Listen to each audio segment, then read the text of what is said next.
Good morning, everyone. This morning, for our Family Connect time, I want everyone to grab their Bibles and take some time to read Philippians 1:12-22 together.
Have you ever played baseball before?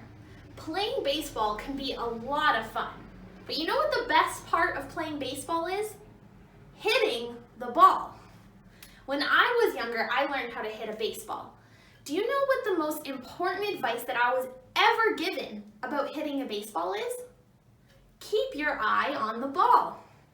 The first time that you get ready to hit, you might watch your bat to make sure that you're swinging it right. Or you might keep your eye on the pitcher to see when he throws.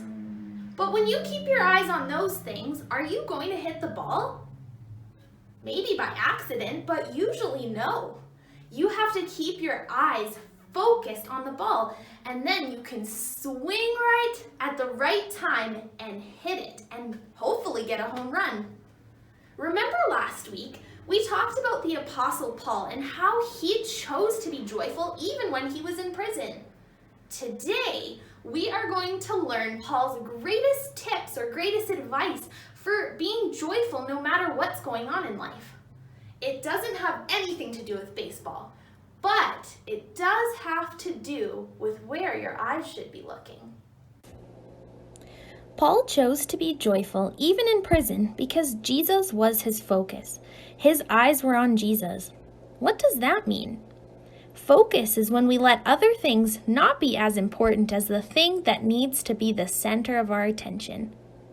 Paul's focus was living for Jesus. He tried not to focus on the hard floor of the jail cell, the mice in his jail, or even the bad food. Paul kept his focus on something bigger, something more important. Jesus. Paul focused on Jesus' love for him.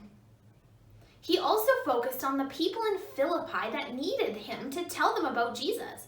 And when he focused on these things, he could still be joyful. We can still be joyful, just like Paul, when we make Jesus our focus. How can you make Jesus your focus? I want you to take some time with those around you and brainstorm some ideas right now.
How can we make Jesus our focus? Here are some ideas I had. We can read our Bible. Through that, we can learn how much Jesus loves us and cares for us. We can even learn how he wants us to make choices that help us and not hurt us. And we can learn from his example in the Bible about how to treat others, just like he would. We can praise and worship Jesus, not just doing church, but whenever. When we talk to God, we can tell him everything good and bad that we are feeling, and we can keep thinking about all the many blessings Jesus has given us. When we do these things, we are choosing to be joyful.